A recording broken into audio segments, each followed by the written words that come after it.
Morning, Julie. How are you doing today? Hi, I'm good, Andrew. Thank you. How are you? Yeah, pretty good. And everybody out there today, thank you for tuning in. We're going to give everybody a couple seconds to join in.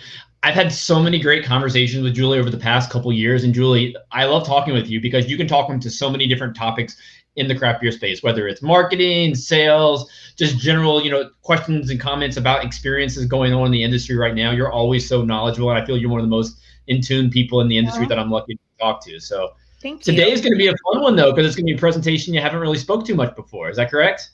Yeah, this is I'm lucky enough that quite a few people know me in this group by now, which is great because I've spoken at the conference and hopefully again in the spring, and I teach as well, all these things in the industry. So some people have worked with me as well, but yeah, this is something, for those of you that don't know me, I teach about outside sales for breweries, cideries, seltzer, mead, spirits, things like that. Anything in the craft beverage space. But my wheelhouse is kind of beer because that's where my roots are. But I teach about outside sales. I teach about digital marketing and a lot of distributor management. So this topic that we're going to talk about today has been eating away in the back of my mind for a few months now. And I really want to talk more about it because whenever I'm in a space like this or on a Zoom call, I get all amped up, like talking about this subject. And I'm like, okay, I've got to. I also love to write, by the way. Um, and I wrote about this recently for Craft Brewing Business. And it's something that I wanted to expand upon. I got some good feedback. And it seems like people feel the same way, that they want to talk about this more, kind of in a live discussion sort of environment. So that's why I wanted to come on and chat more with you about this because I figured it's a good group to do it in. Well, at this point, I'm going to get out of your hair. And to everyone watching right now, just remember we are having our virtual conference for the spring on April 19th to 21st. If you want to get a proposal in, definitely do that at craftbeerprofessionals.org. But Julie loves conversation. So blow up her comment section. Let her know where you're listening from, ask her questions. She wants to hear about your experiences. But Julie, the floor is now yours. I'm excited to Thank learn from you. you today. Good Thank luck. you. Thanks. All right. Andrew's going to flip over to my slides for me here. Thank you. Thank you. I think you can still see my head on the side here, so that's good. So hello, my name is Julie. I am the founder and owner and operator of Not Your Hobby Marketing Solutions, because if you have customers, you have a business, not a hobby.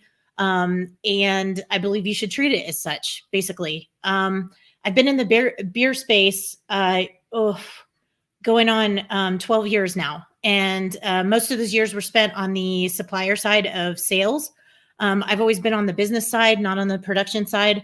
I don't claim to be a production expert. That is not my wheelhouse at all. But sales, marketing, distribution, that is my wheelhouse. So that's what I'm going to talk about today. Before that, I was service industry. So all you hospitality folks out there, please hang in there. Keep your chin up. Things are starting to get better. I feel your pain. I did that for so many years. I also say that's like a rite of passage for people just to be a good human, is to work in customer service for like a year at least, just so you get like a human perspective. But yes, I would love it if people blow up this comment section because yes, I have a lot of experience in what I'm talking about. But our industry changes every day, which is kind of the ethos of what I'm talking about today, honestly. And I entitled this Old Dog, New Tricks. No offense to anybody. I'm not calling you old. I feel like an old dog and I'm really not that old. But in the beer world, things are changing so quickly. It makes me feel a little old. So we're going to talk about how wholesale beer sales have changed. Now, to give another disclaimer, if it's not obvious from the title, I am not talking about taproom sales. This is offsite sales. This is to retail. This is on and off premise. This is working with distributors and wholesalers. This is the space that I'm talking about today. I'm also, when I say the word trends, I want you to know that I'm talking about business trends. I'm not talking about style trends. I'm not talking about ingredients, things like that. And I'm talking more of either like buyer trends with retail buyers, distributor trends, like the way that they buy, or consumer trends, the way that people buy things out in the market, not necessarily, some of it is what they're consuming, but not necessarily like, I'm not going to talk to you about the latest, like hazy or, milkshake IPA or whatever it might be. So just to give you a fair warning, but I want you to contribute as much as possible. For everybody that's watching, please put stuff in the comments, questions, concerns, issues, because I'm not out in the field like I used to be. I put myself out there so that I can keep track of what's going on. I read, I educate myself, but do I work for another company doing field sales anymore? No, I don't. So if you're out in the field, please comment, ask questions, participate. I would love to hear some feedback from you sales folks as well. So let's move on here. Hey, that's me. That's when I got haircuts and I wore makeup and pants with zippers. And this is pre-COVID. I like using this picture. Although things are not too bad, honestly, things are starting to get better. So I don't like to refer to myself as a consultant, but I am. Yes, I've sold beer for a really long time. Also cider and some other things as well. Yes, I've worked with a bazillion distributors. This is my company. That's me. Let's carry on. There's a lot to cover today, by the way. So let's talk about problems first. Let's just get kind of the negative stuff out of the way, and go from there. So if you're selling beer in the wholesale channel, you know that there's problems. There are more problems spread out over 2020 than there have been in the past, but this has been a gradual change. This hasn't come out of left field. This has actually been going on for quite some time. So I hope, or at least I'm hoping that people understand the term SKU rationalization. Some people have referred to this as SKU-mageddon, which is interesting. But this is basically the overload of SKUs that are hanging out in the market right now. And what this means is we're growing, right? We're growing. Like, it's just, oh my gosh, there's somebody from Brazil. Welcome, Rodrigo. Thanks for joining. Awesome. Anyways, hi, Glenn. Good to see you. This is an overload of SKUs. This creates a problem for all of us in sales, right? Why? There's no more room. You can look down my list a little bit. We're running out of room. Just so you know, there's space for everybody. There is. If you're making quality products and you're selling strategically, there's space for you. If you're not, there might not be space for you. I'm not trying to be mean when I say this. You just need to have that on your radar. So SKU rationalization is something that most distributors practice nowadays because they have to kind of limit their inventory. It's not because they hate you. They have physical warehouses that have huge inventory floors, and there's not finite space to that. There just isn't. And so they need reassurance that you deserve a spot in their warehouse to then get distributed to retail accounts, right? So if you didn't know what that was before, SKU rationalization is the process of basically eliminating SKUs or items that are not selling that well. They're a little bit slower than other ones, and they're just not producing the right ROI for your wholesaler or your distributor.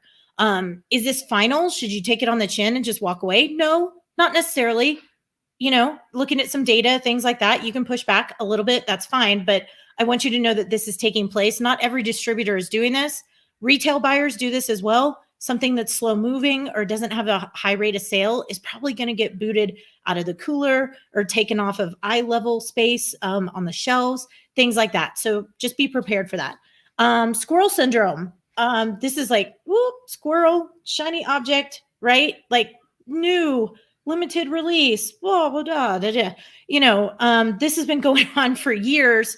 And it's something that I noticed when I was still in the field, and it's rampant now. It seems to be like anything that is new is just, going to sell. But we're going to talk a little bit more to that, why 2019 and 2020 and now going into 2021, that is kind of changing a little bit because things are evolving.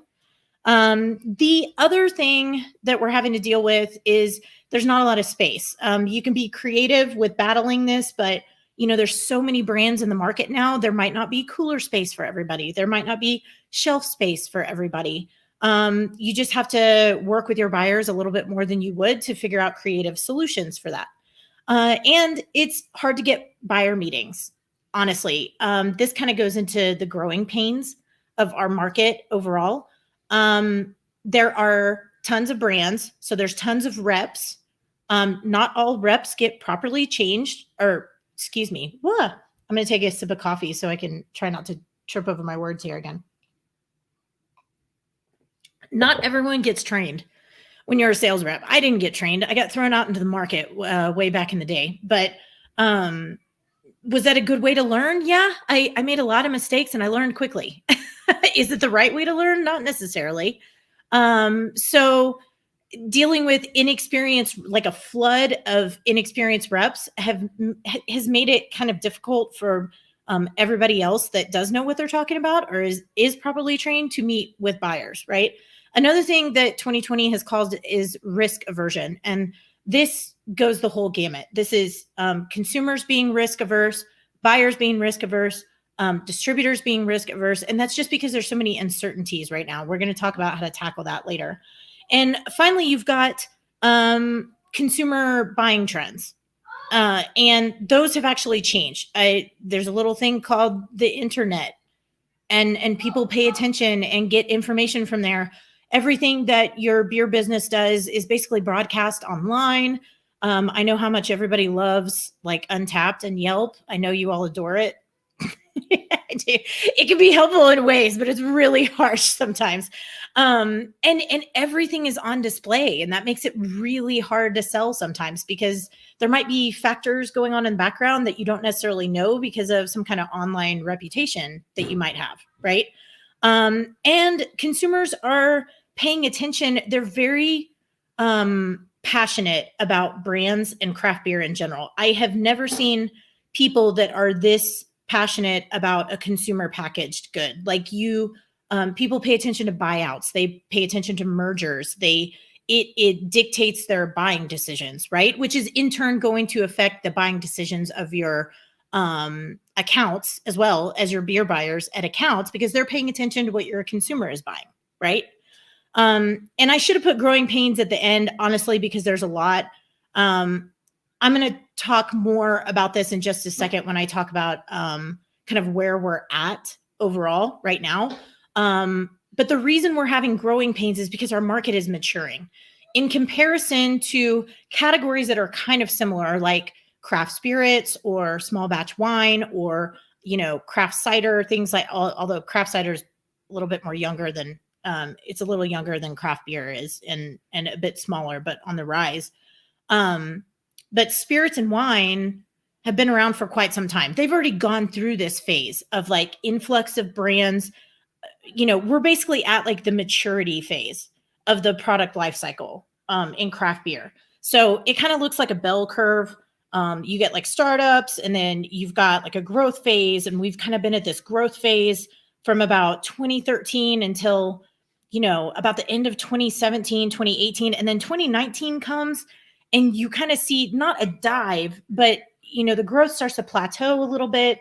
And we're sort of in this like holding pattern. The thing is that in that holding pattern, you've got to differentiate yourself, right? You're going to have to work 100 times harder at sales than you have in the past. And this is not going to go away anytime soon. This is where we're going to be. So this is the world that you need to live in going forward with sales, especially after 2020. Okay. So moving on, where does this lead us, right? So now what? I'm going to talk a little bit more to like the state of the beer union. Am I Bart Watson? No, I love, but you're going to get some stats that I pulled from Bart because I'm a BA member. And it does help explain the state of the beer union. We're going to talk about some solutions for today's challenges. And I'm going to introduce you to the evil P word, which is planning. I know that sounds super sexy and exciting, but it's kind of what we have to live in. And hopefully I can make it a little bit more exciting for you than it has been in the past. All right. So how did we get here? Again, 2013 was kind of a pivotal year. I'm not going to go into all the, details of why. You can read about why, honestly, anywhere, just Google it. But this is when that curve of, there was just this huge steep slope, right? That like rocketed in 2013 of the number of beer businesses that were opening, and people filing for licenses, and breweries and planning, and tap rooms and brew pubs, and regional breweries and microbreweries and all this stuff, right? Like every category. If you look at some of the data from the Brewers Association, the curve is just shocking, right? Like just, uptick. And by the time, I want to say the end of 2018 or 2019, we were up to, like, on average, there was about 2 breweries opening every day. That's insane. That's an insane amount of growth, right? And then at the end of 2019, our market segment was valued at almost $30 billion, which is, that's big. That's big, right? The underdogs have gotten in the $1 billion, right? And then there were almost 8,300 beer operations, open, in business, all that good stuff. That's a lot of competition. That is a lot. Okay. Things are starting to plateau a little bit. We're starting to see an increase in the rise of closings. Like, openings are still going up, not as rapid of a tick as they were before, but they are still rising. People are still, in fact, I think there was a record number of people filing for breweries and planning in 2020, which means there's going to be a lot more brands in 2021 and 2022. So just put your seatbelt on. But this is how it's going to go. Even with a pandemic, the industry is still growing, and there's still room for growth. It's just been shifted around a little bit. The consumers have shifted buying. The way that accounts buy beer has been shifted around quite a bit. The way that distributors bring on brands and the way that they buy product has been shifted around quite a bit. The bottom line is that we're growing up. This is what maturity looks like. All right. So how do we do this? Right? Like, what's been going on? These are the things that I have seen. I have seen a hell of a lot of salespeople, myself included, when I was still out in the market, high-fiving each other, backslapping each other. Great, this is awesome. I'm going to drop some buzzwords with my buyers. Hey, this is a limited release. This is new. It's craft. It's local. It's awesome. It's not going to be around. All this kind of stuff. And basically, for the past, 5 to 7 years, salespeople have really been riding this like tidal wave of everything is cool. I'm the super cool local craft brewery representative, and I've got this new thing.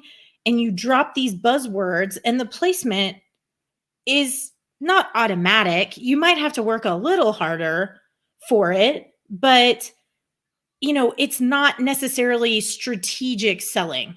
It's, I'm going to get out there and knock on doors, and I'm going to pound the pavement, and I'm going to show up every day, and I'm going to give people samples, and yeah, it's just going to sell itself, right? Yes, that's been super fun for the past 5 to 7 years. And it's been awesome, but that's not the way that we're going to necessarily move forward. Buyers are not going to be so willing to say like, oh, it's new. Great. Give it to me. I don't even know what it is, but it's new. Awesome. Bring it in. There's not, on-premise is not necessarily what it used to be. The data that I've seen from companies like the IWSR, Nielsen, the projection for on-premise sales to recover is 2024. And I'm not saying that to depress everybody and be like, I don't, but I want you to be aware of what is happening in the commerce sector, like in the industry. Like people in beer sales are functioning in a space that is so much bigger than what it has been in the past handful of years. You've got to pay attention to the market. You've got to pay attention to consumer data. We've got to put our big kid pants on and learn how to function in a capitalist kind of corporate environment. And I feel like we've gone from this, bootstrap startup underdog mentality, and we've battled macros. We've forced our presence. People enjoy it. Consumers get it. They're more educated than ever. Now is the time that we have to do a big grow up period, right? Like now is the time to put our maturity pants on and start doing things strategically and making sure that we can retain even more market share than we do right now, because that's what I want to see happen. And I'm not saying things like this to be negative or like a Debbie Downer or anything like that, but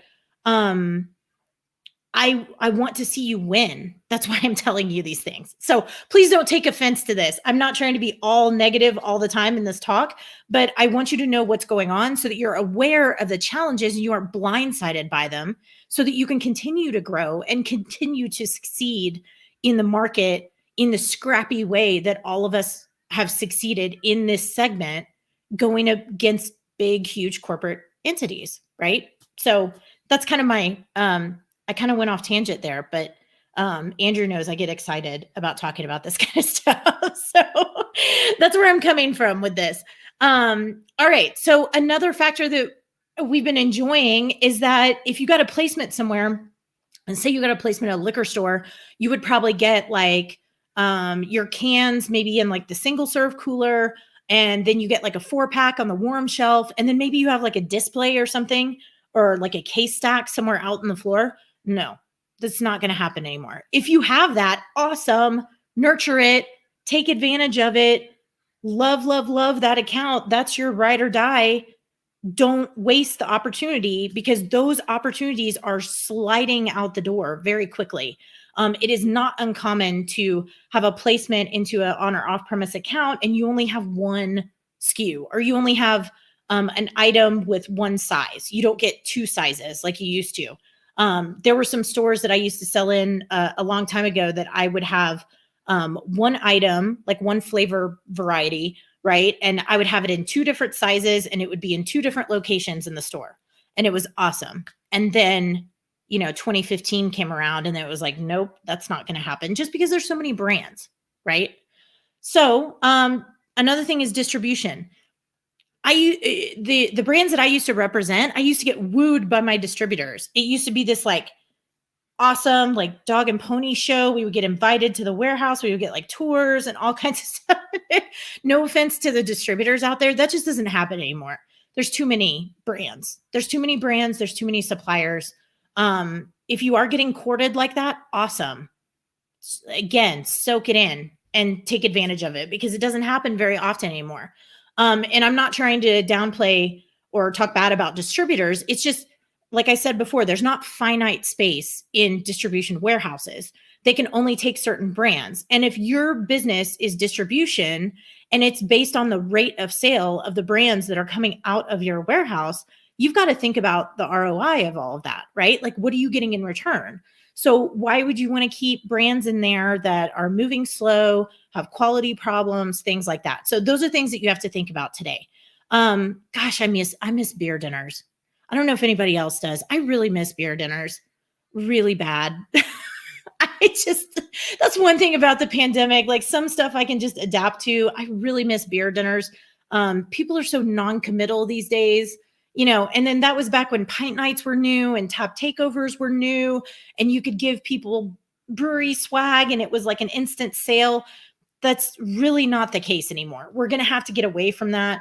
We're going to have to talk about how to do promotions a little bit differently.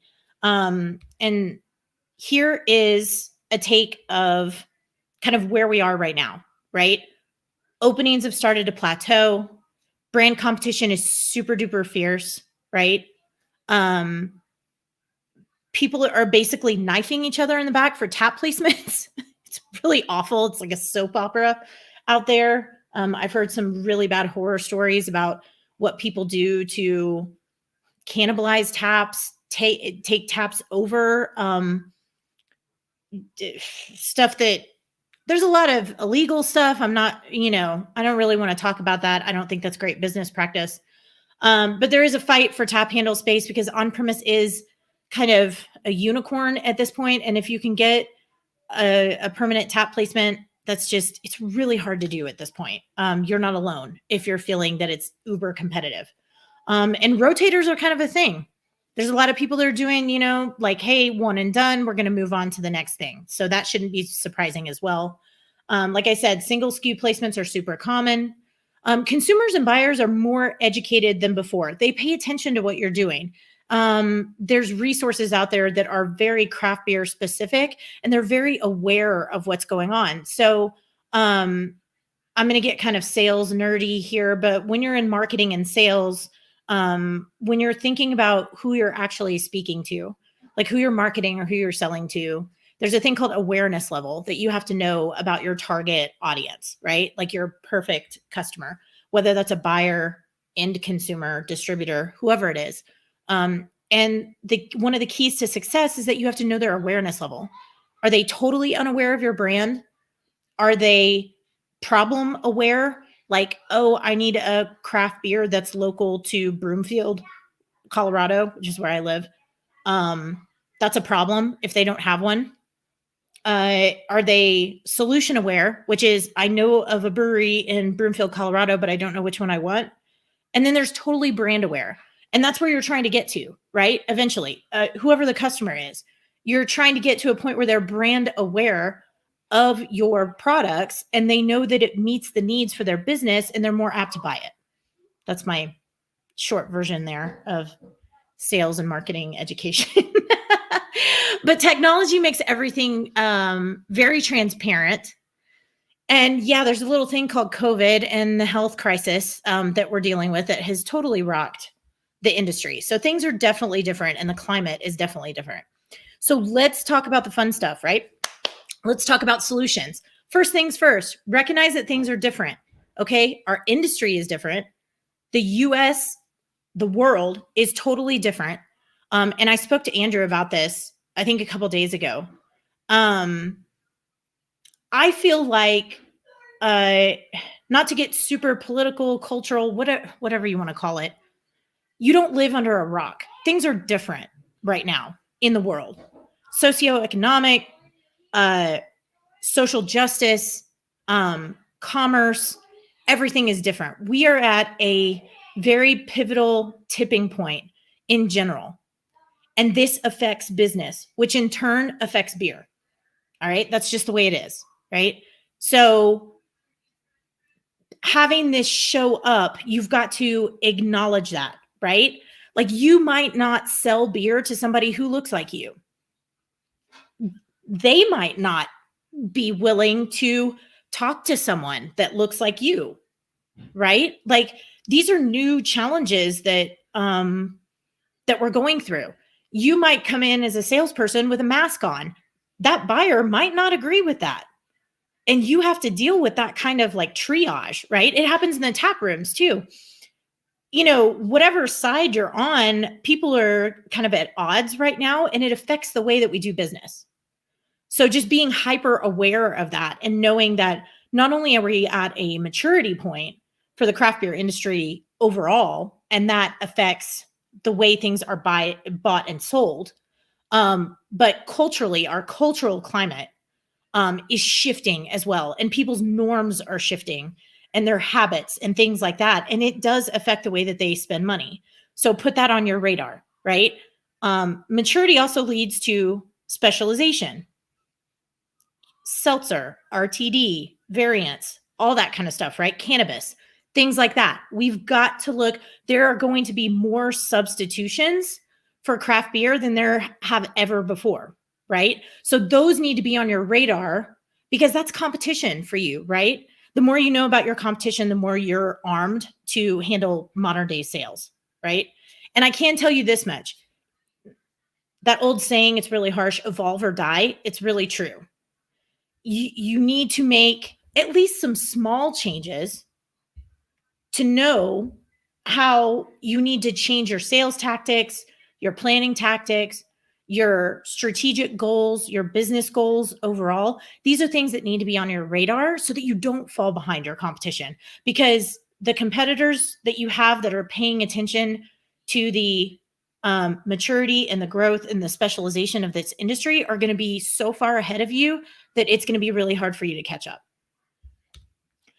All right. So let's talk about not fighting the P word, which is planning, right? Awesome. Planning, super exciting. I know this is thrilling for everybody that's watching, but it's essential. So I started seeing strategic planning coming up in articles about the beer industry probably around, I don't know, like 3 or 4 years ago, maybe 5 years ago. And it was very quiet. And it was written about in industry publications and podcast episodes and things like that.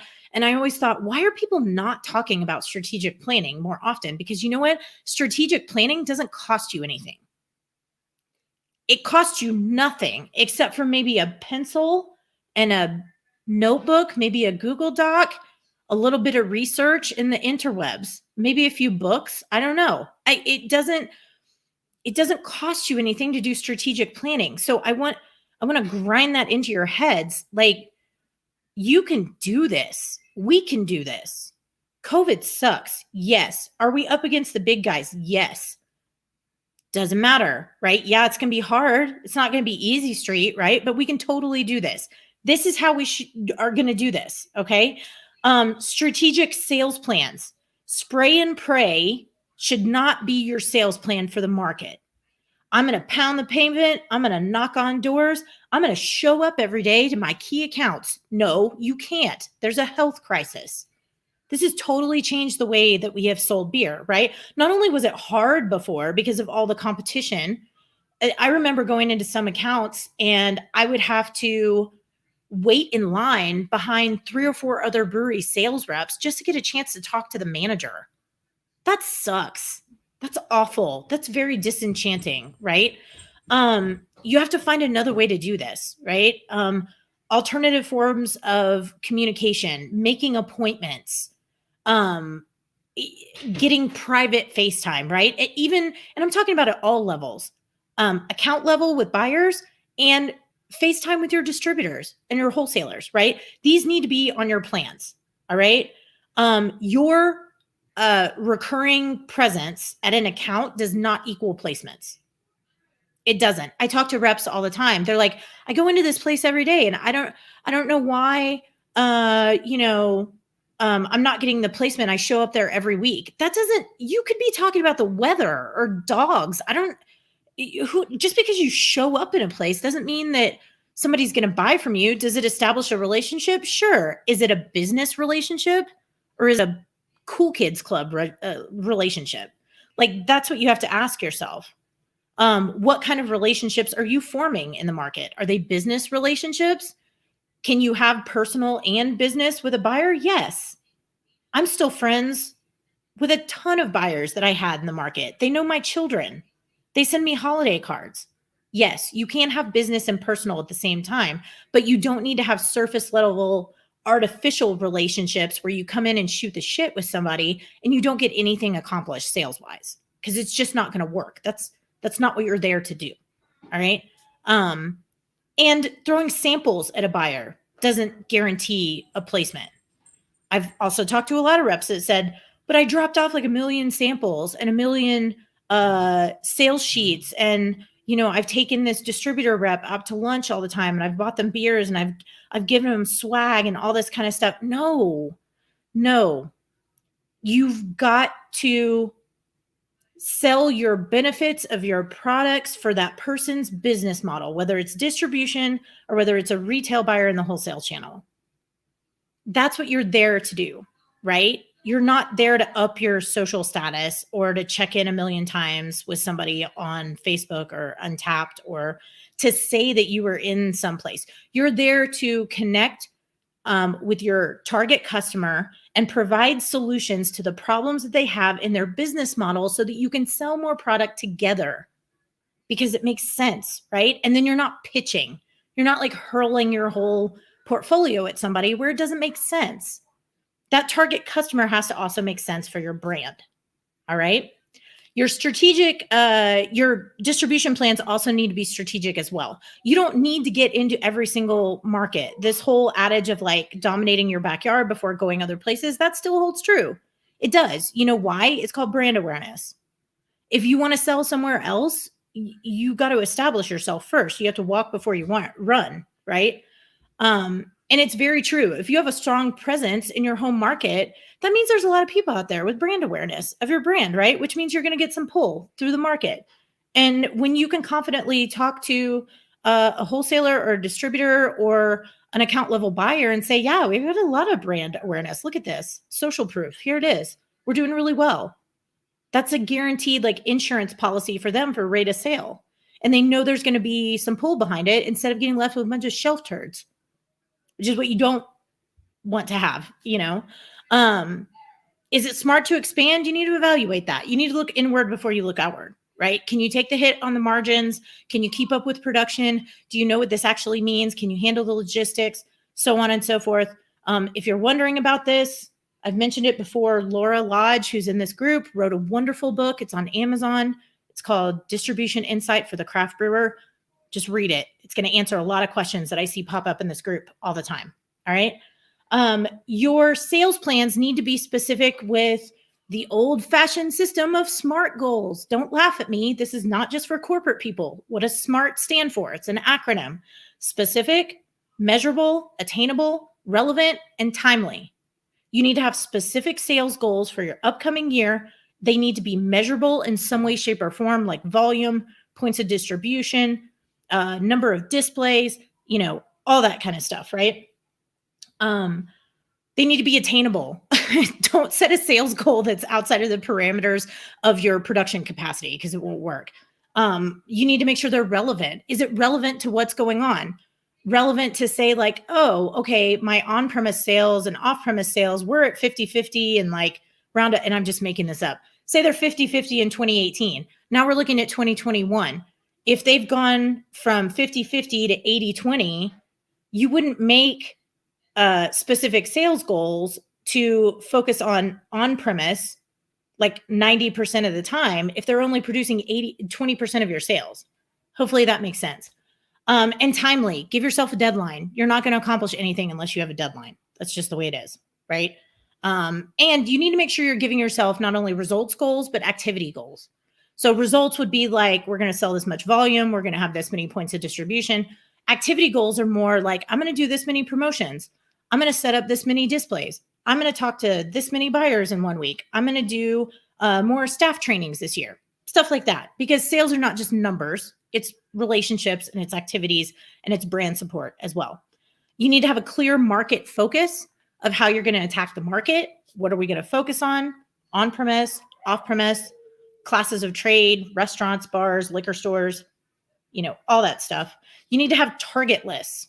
You need to be selling to the people that it makes sense for you to sell to. If you don't do well in Italian restaurants, don't try to sell to Italian restaurants. Hopefully that makes sense for everybody here. That's what I'm talking about with target lists. There's a lot of people that have licenses out there. That's free public information. Get it from your ABC or your, here in Colorado, it's the LED, the Liquor Enforcement Division. That's free public information. That's accounts up for the grabs. It just takes a little elbow grease and a little effort on your part. You need good sales and marketing materials. Is a really pretty sales sheet with a huge picture and like something about the brewery and your face on it and all that kind of, does it look good? Yes. Does it sell things? No, absolutely not. You need information that is relevant to your buyer. What's the package size? What's the UPC? What's the price? What distributor am I getting this from? Am I getting this from you? You know, what is going on? When is it in season?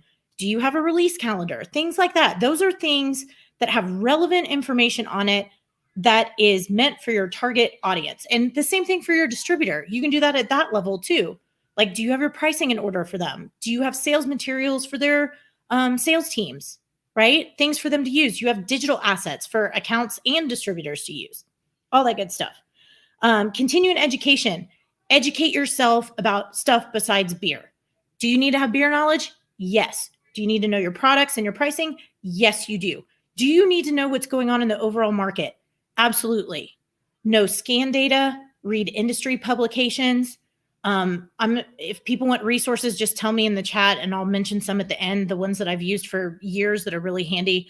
You need to pay attention to consumer data to see what they're buying so that you know what your buyers want to buy for the consumers that are buying things.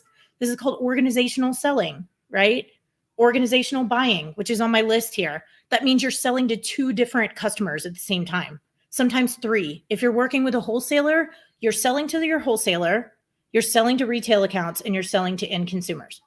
If you're self-distributing, you're selling to retail accounts, right, in the wholesale channel, and they're selling to end consumers. This is organizational buying. The more you can understand about that process, the better. Know that your sales funnel is longer than it used to be because of the pandemic. That's just the way it is. You're going to have to work twice as hard. You're going to have to talk to people twice as many times. You're going to have to interact with people twice as much as you used to.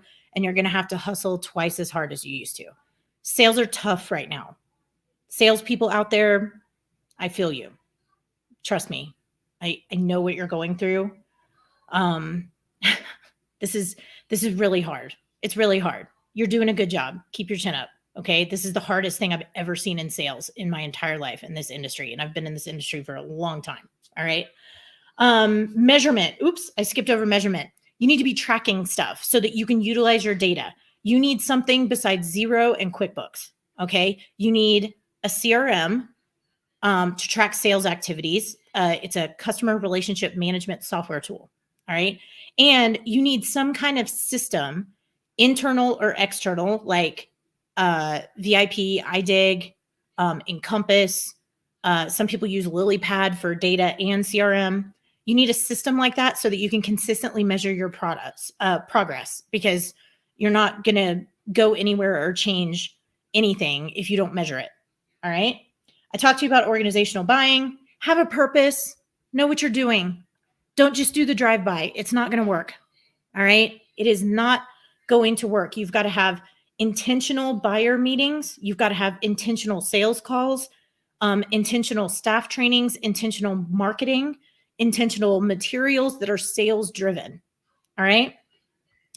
This is something I wanted to include because we've got to get creative. You can't do promotions in the same way that you used to. It's just not possible. All right. We've shifted. It was shifting anyways. Are people over tap takeovers? Yeah, pretty much. Are people over pint nights? Yeah. Okay. Do people go to beer dinners anymore? Unfortunately, no. I wish that they did because they're wonderful. Maybe we can revive that when on-premise starts to come back.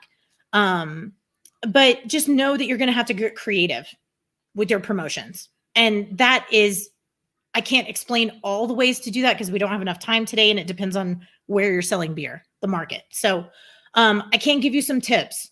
Go where you have less competition. Think about it this way. You go to a beer festival, right? How much attention are you going to get at a huge beer festival with 200 vendors versus if you participated in a local beer festival that only had 5 vendors? Think about it that way. That's how the market is. Think about how you can go into pockets where your competition isn't, so you have less to deal with. Don't chase the whales if you can't afford to. That's just a fact of life. I hate to say that. If the ROI of you spending a ton of account with a ton of time and effort and money trying to get a placement in a high profile account that has super high volume and you're just like hell bent on doing it, you might need to walk away. Small incremental gains with smaller accounts can add up to big giant increases over time. You just have to know where to look. Sometimes you have to shift your focus to where other people aren't going because it's easier to get a placement and it's going to cost you less time and effort. Again, that's individual. You have to make that call yourself. And design your promotions and marketing and sales materials with the end consumer in mind. This is not about you. Sales and marketing is never about you. You sell products, yes, but do you actually sell physical products? Not really when it comes to sales and marketing techniques. You're selling benefits and you're selling results, right? How does that beer make you feel? How does it enhance my life? How does it solve a problem for me? And this is on any level, distributor, retail buyer, and consumer, right? So think about that. And finally, stay humble. People want to see human brands with personalities. Let it come through. Be authentic. All right. Do your homework, keep learning, seek knowledge outside of the beer world.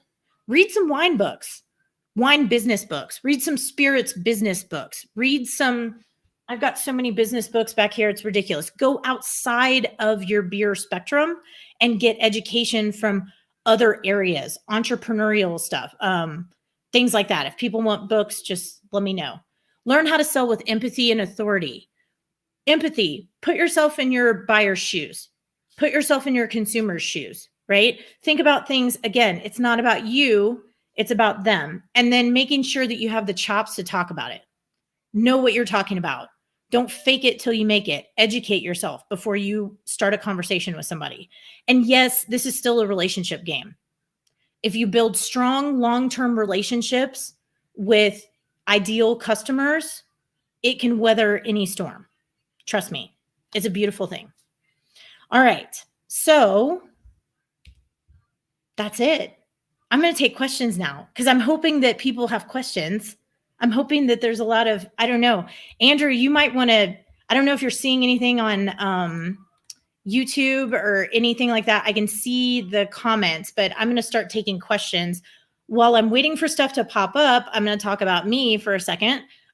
If you want to learn more with me, I would love that. I would love to work with you. My bag is like one-on-one coaching for people. I hate the word consultant, but that's kind of what I do. I do have a digital learning library. If you don't want to talk to me, that's fine.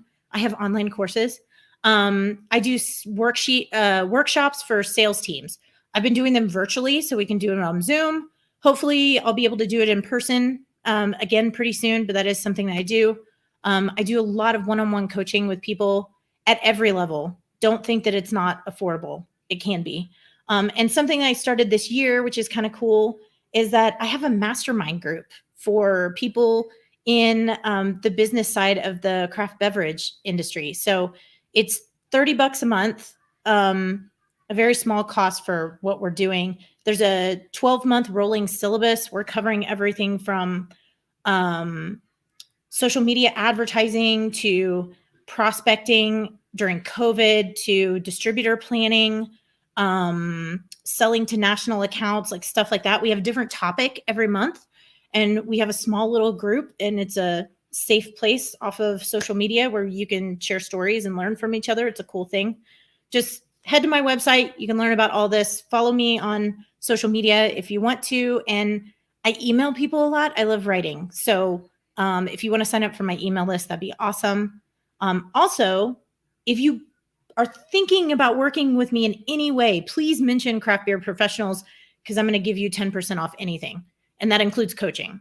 That includes services, not just products. So anyways, I am going to stop. Andrew, if you want to cut off my slides, or you can leave them up there with my head, I don't care. But I would love to answer some questions in here. Can I say the name Christine? I think I mentioned a couple of books. I'll just throw out some ones that I love. The one for sales is Influence by Robert Cialdini. I'm probably going to butcher his last name. But that's one that I love. The other one is a really easy read on Amazon called Fantastic Selling by Meredith Oliver. Like if you're new to sales, that's a really good one to read just because it's very basic. If you're in a more advanced stage of your business, I would highly recommend Traction by Gino Wickman. It's really, really good. Let's see. What are my other ones? The Ultimate Sales Machine by Chet Holmes. That'll give you some really good systems if you're really into like SOPs and stuff like that. Oh, Andrew, yes. Distribution Insight for the Craft Brewer by Laura Lodge. And Andrew was kind enough to put that in the chat as well. Oh, and Never Split the Difference. That's a really good one. If you don't consider yourself like an aggressive closer, like if you're really good at sales relationships and conversations, but you aren't like, like, oh, I feel weird closing or like asking for the sale. That's a really good one. That one is by Chris Voss. Never Split the Difference. So, Anybody else? Do you have any questions about sales? I would love to hear people's stories from the field if you are seeing anything that I did not mention. Even if you don't agree with me, put in the comments. Like I would welcome it. Let's see. Yeah, Andrew, do you want to jump in and chit chat for a bit before I take off? Julie, I'm always up for a conversation. Good. I have a question too for you. You mentioned a lot about, brewers can learn so much from other industries. Do you have any examples that you feel craft brewers can learn from specifically? I think I look to the wine people a lot because it's just so we kind of operate in the same space, and the sales reps have very similar roles, and they have dealt with like the influx of brands way before we did. So they dealt with that like back in the 70s and 80s when like domestic wine actually became a thing. Like it was more than just like French and stuff like that. So honestly, a lot of the old school wine folks are great to talk to just about their experience of like how they handled the influx of brands and just the sheer number of like all of a sudden. I mean, think about a wine section, in a like grocery store or liquor store from like 3 or 4 years ago, and where our little craft beer sections were. And now look, when you go into like a package store, it's like, whoa, like, okay, the craft section is huge. Like, where do I even go? How do I navigate this? All that stuff. And I think they have a good perspective on how they handled that, not only at the account level, but also at the consumer level. Like, how are they connecting with consumers more? How are they differentiating their brands more? Stuff like that. So I was, maybe I answered a lot of questions. Brian is really nice. He's like, you answered my question before I asked it. So that's good. But Andrew knows, like, anybody, if you want to reach out to me, my email was up there for a hot second, but I'm in the CBP group if you want to DM me with any questions and you want to chat with me, or you can send me an email directly. It's just julie@notyourhobbymarketing.com. And I love talking shop with people, even if it doesn't mean like, I don't just talk to people that I want to work with. Put it that way. Like, we have these conversations pretty regularly, but I think the biggest takeaway that I want people to get from this, I'm not trying to be super negative, and I'm not trying to be, hostile or angry or screamy or, anything like that. I want people to realize that there is a way that you can navigate these challenges just by learning a little bit more about sales or learning a little bit more about marketing, paying attention to the market in general, learning more about your consumers or who you're talking to. And it really does give you a lot of power. It's very empowering, as a brand representative, that like, I do this because I feel like it lifts people up, because sales can be very discouraging right now. It's really hard. So let me see something about. Yes, I would love to see beer dinners make a comeback when we can dine in person again. I would. Now, do I want 8 courses of imperial stouts? No, because I probably have to drive home. But like, would I love to see like a, like a, oh man, give me a good like session lager beer dinner, and I'm a happy camper. Julie, you're making me thirsty already. It's not even noon yet. You're on the East Coast. I know. I miss that sales tactic because it was so fun. But it also plays to the fact that I'm an extrovert and I like teaching people anyway. So, maybe if you don't like public speaking, it's probably not your strong suit. But good. I'm glad people. Oh, thank you, Christine. I appreciate that. And I guess some other things I was going to mention. I've learned a lot from other people. I've mentioned the books. I rattled those off. Do you want me to put those? Do you want me to put the list of those, Andrew, in the chat, like after we get done? Yeah, Julie, you can put it in the comments following. I'm sure everybody would love to. I'll put those in there. I'll just put some of my favorite books in there. The publications that I rely on a lot. that you can get emails from. They'll just send it right to your inbox. And it's a great way to keep up just with like the state of the union and the industry and all that good stuff. Obviously, the BA is a great resource. I just joined Good Beer Hunting Sightlines Premium. Loving it. If you're on the business side, great resource. You can get things from the NBWA, which is the National Beer Wholesalers Association. IRI, very expensive, but they have a free blog. So pay attention to their blog. You might not, IRI is very expensive, but it's really helpful.